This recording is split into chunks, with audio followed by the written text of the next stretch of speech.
Hello, welcome back. പെരുന്നാളിന് തയ്യാറാക്കാൻ നല്ലൊരു അടിപൊളി ബീഫ് ബിരിയാണിയുടെ റെസിപ്പി കൊണ്ടാണ് കേട്ടോ ഇന്ന് വന്നിട്ടുള്ളത്.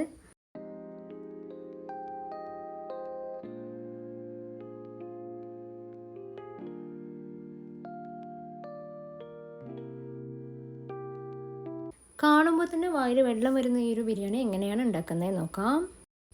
2 മീഡിയം വലുപ്പത്തിലുള്ള തക്കാളി ഒന്ന് നന്നായിട്ടൊന്ന് അരച്ചെടുക്കണം.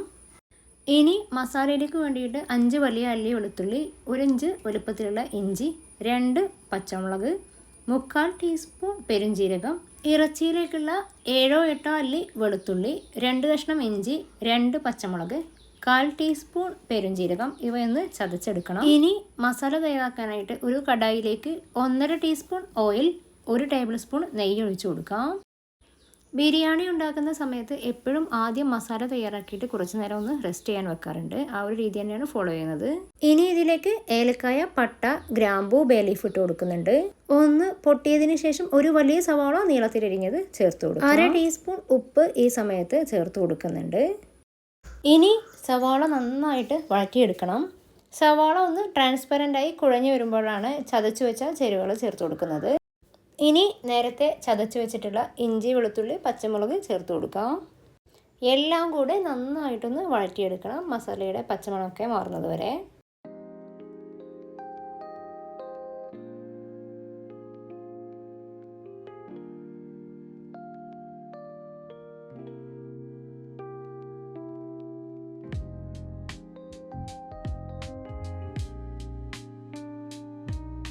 സവാള ഒരു പകുതിയിൽ കൂടുതൽ വഴന്നു വരുന്ന സമയത്ത് ഇതിലേക്ക് അരച്ച് വെച്ച തക്കാളി ചേർത്ത് കൊടുക്കാം.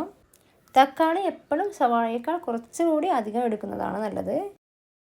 നമ്മൾ സ്റ്റൗ ടോപ്പിലാണ് ചെയ്യുന്നതെങ്കിലും സമയമുണ്ടെങ്കിൽ തീ നല്ലോണം കുറച്ച് വെച്ച് സാവധാനം കുക്ക് ചെയ്തെടുത്താൽ ടേസ്റ്റിന് തന്നെ നല്ല വ്യത്യാസം ഉണ്ടാവും. സവാളയും തക്കാളിയും നന്നായിട്ട് വഴന്ന ശേഷം ഇതിലേക്ക് 1/4 ടീസ്പൂണിന് താഴെയായിട്ട് മഞ്ഞൾപ്പൊടി, 1/4 ടീസ്പൂൺ മല്ലിപ്പൊടി, 1/4 ടീസ്പൂണിൻ്റെ പകുതിയിൽ താഴെയായിട്ട് ഗരം മസാലപ്പൊടി ഇട്ട് കൊടുക്കാം. പൊടികളുടെ പച്ചമണം മാറിയതിന് ശേഷം ഇതിലേക്ക് മല്ലിയില അരിഞ്ഞത് ചേർത്ത് കൊടുക്കുന്നുണ്ട്. എല്ലാം കൂടെ നന്നായിട്ട് കുഴഞ്ഞ പരുവത്തിലായതിനു ശേഷം അടച്ചു വെച്ച് ഇനി ഫ്ലെയിം ഓഫ് ചെയ്യാം. ബീഫ് ഏകദേശം 1/2 കിലോളം എടുത്തിട്ടുണ്ട്. അത്യാവശ്യം വലിയ പീസായിട്ടാണ് കേട്ടോ കട്ട് ചെയ്തിട്ടുള്ളത്. ബിരിയാണിക്ക് കട്ട് ചെയ്തെടുക്കുമ്പോൾ ഇതുപോലെ എല്ലുള്ള വലിയ പീസാക്കിയിട്ട് കട്ട് ചെയ്തെടുക്കുന്നതാവും നല്ലത്. 1/2 ടീസ്പൂൺ ഉപ്പ്, 1/4 ടീസ്പൂൺ മഞ്ഞൾപ്പൊടി, 1/4 ടീസ്പൂൺ മുളക് പൊടി, 1/4 ടീസ്പൂൺ മല്ലിപ്പൊടി, 2 നുള്ള് ഗരം മസാലപ്പൊടി, 2 ടീസ്പൂൺ കുരുമുളക് ചതച്ചതുകൂടി ഇട്ട് കൊടുക്കാം. ഇനി ചതച്ച് വെച്ചിട്ടുള്ള ഇഞ്ചി, വെളുത്തുള്ളി, പെരുംജീരകം ഇട്ട് കൊടുക്കണം. ഇനി കുറച്ചധികം സമയം എടുത്ത് നന്നായിട്ടൊന്ന് കുഴച്ചെടുക്കണം. നിങ്ങളുടെ കുക്കറിനനുസരിച്ച് വേണമെങ്കിൽ മാത്രം കുറച്ച് വെള്ളം ചേർത്ത് കൊടുത്താൽ മതി. ഞാനിവിടെ 1/4 കപ്പ് വെള്ളം ചേർത്ത് കൊടുത്തിട്ടുണ്ട്. ഇനി ബീഫ് നന്നായിട്ടൊന്ന് വേവിച്ചെടുക്കാം. ചോറ് തയ്യാറാക്കാനായിട്ട് 1 ടേബിൾ സ്പൂൺ ഓയിലോ നെയ്യോ ചേർത്ത് കൊടുക്കാം. ഞാനിവിടെ സൺഫ്ലവർ ഓയിലാണ് ചേർത്ത് കൊടുത്തിട്ടുള്ളത്. ഇനി ഇതിലേക്ക് 2 ബേ ലീഫ്, 3 ഏലക്കായ, 3 ഗ്രാമ്പൂ കഴുകി അരമണിക്കൂർ കുതിർത്ത് വെച്ച 1/2 കപ്പ് ബസുമതി അരി ഇതിലേക്ക് ഇട്ട് കൊടുക്കാം. ഇനി ഇത് നന്നായിട്ടൊന്ന് വറുത്തെടുക്കണം.